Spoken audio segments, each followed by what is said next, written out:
In this episode of Cobb TV, we are talking about my favorite Ringo drum beat off of every Beatles record and why. Yes, and be sure to like and subscribe for more epic musical content. We're going to get started with the titular track off the first Beatles record, Please Please Me.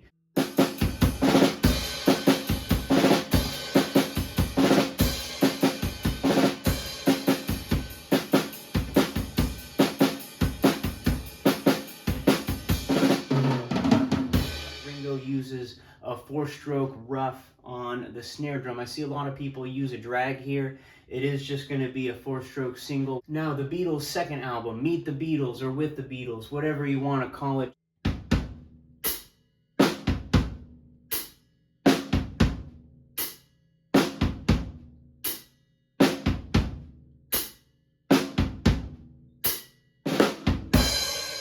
All I've Got to Do. It's one of my favorite Ringo drum beats, and it's so sparse and so simple, but I've never heard anyone play a groove like this before. It's still one of my favorite drum beats to this day. I'm gonna do A Hard Day's Night just because I think this groove is important. It's a beat that he would play in a lot of different songs, a lot of different tempos, but this particular way that he's playing it with the half-open hi-hat is so iconic.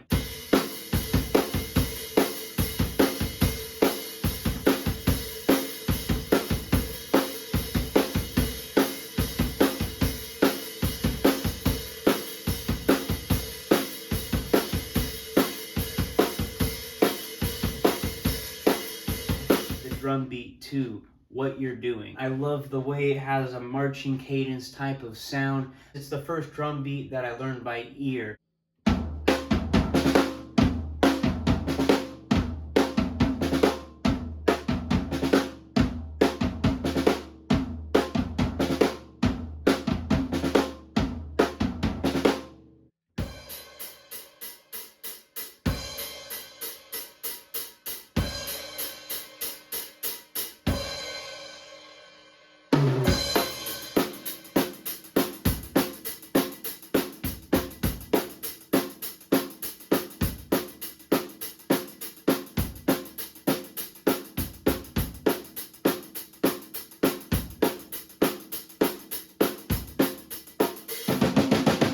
Now on Rubber Soul, there is a drum beat that Ringo actually played on the first record, Anna Go to Him, off of Please Please Me.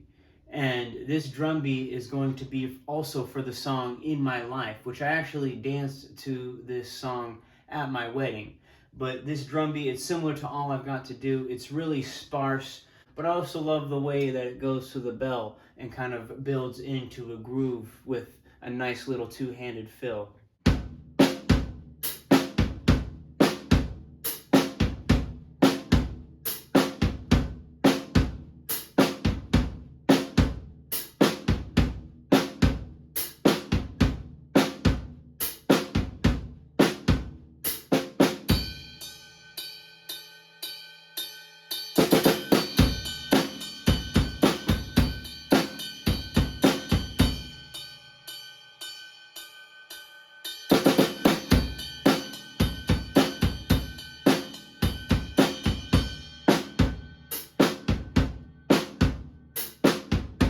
Now we've reached the album Revolver, where the Beatles are kind of taking off into their weirder territory, changing their approach and the way they play. And Ringo is also a part of this movement, and I love the way he plays the drum beat on Taxman.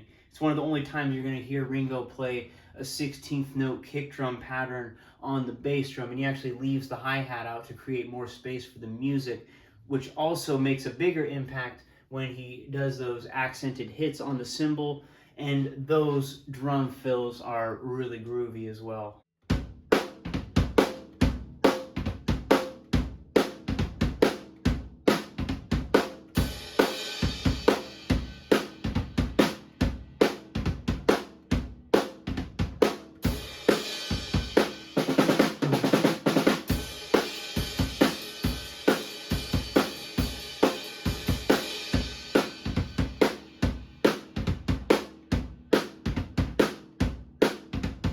Now on the album Sgt. Pepper's Lonely Hearts Club Band, there was a more orchestral approach to the Beatles' music, and Ringo had a different way of playing a lot of those songs.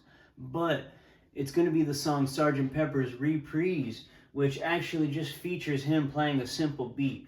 It's something about the way that the drums sound, perhaps the addition of shaker and other percussion, that make this drum beat sound so modern, even though it's this simple.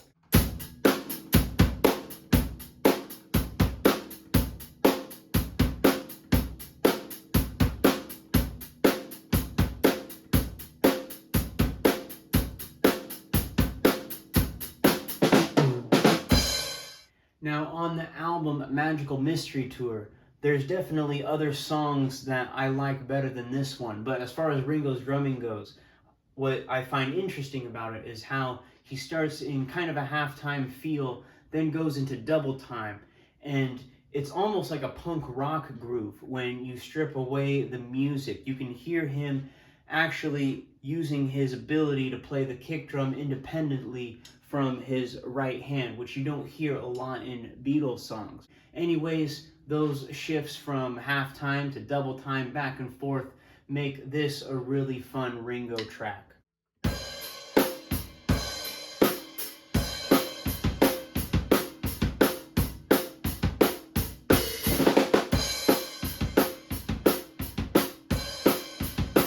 Now, speaking of maneuvering through time changes, on the White Album, another far out Beatles record, the song Happiness is a Warm Gun features one of my favorite Ringo moments of all time. He's shifting between a 9 time signature to a 10 time signature. I have a feeling that that was actually inspired by a Leonard Bernstein track off of his musical West Side Story. I wanna live in America. 1, 2, 3, 4, 5, 6, 1, 2, 3. 1, 2, 3, 4, 5, 6, 1, 2, 3. Even though those two measures share the same exact note values, they're two completely different feels going back and forth between 6/8 and 3/4. And that's what's happening here. A measure of 6/8 essentially, followed by two measures of 3/4, and then a measure of 6/8 followed by a measure of 7, or if you want to break that up into a measure of 3 and then a measure of 4. Anyways, this is Happiness is a Warm Gun.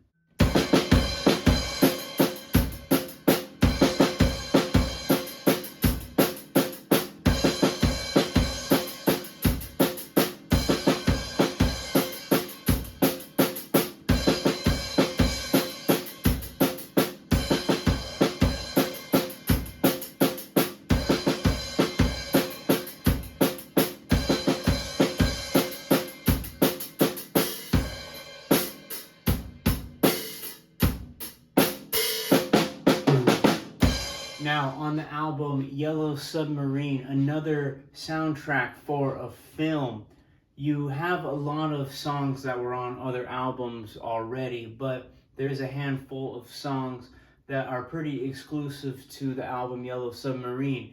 And one of those is going to be the song Hey Bulldog, where Ringo's playing an almost Gene Krupa style beat, but what makes his versions unique is just the drum sound overall.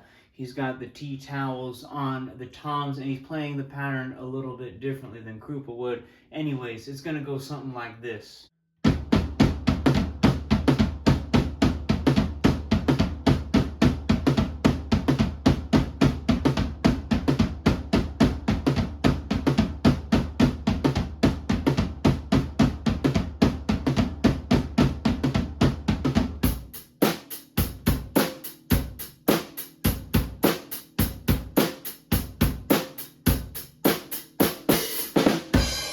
Now we've almost reached the end, and on the album Abbey Road, this was by far the hardest choice because there's just so many great drum tracks on this. But I'm going to go with the track The End because it's the only drum solo Ringo played in the career of the Beatles, and what I like about it is it's memorable. Here's my loose interpretation of the drum solo on The End.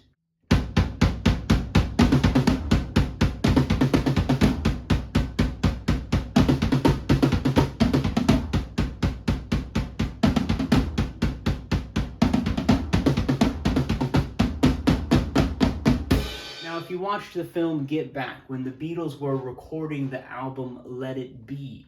George Harrison described this song as being inspired by a 3/4 type of a feel, but Ringo comes plowing in with this 6/8 groove.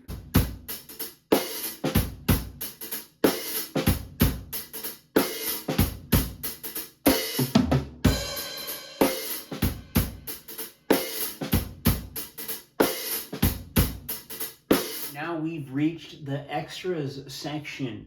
During live performances of the song Long Tall Sally, Ringo played a really cool triplet fill at the end of the song.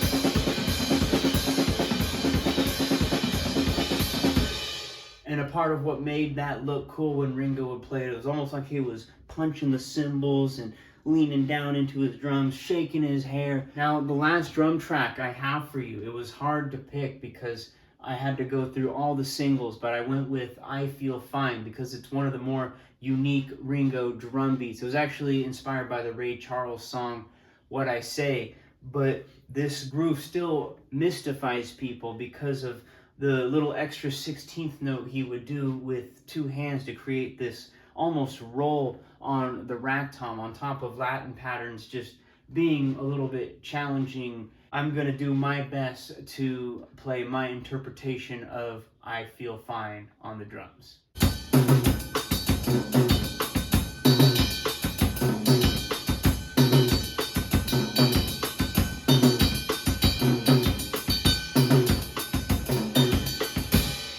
And there you have it, my favorite Ringo moment off of every Beatles record, live performances, and their singles. Be sure to give this video a like for Mr. Richard Starkey, and be sure to like and subscribe for more epic musical content.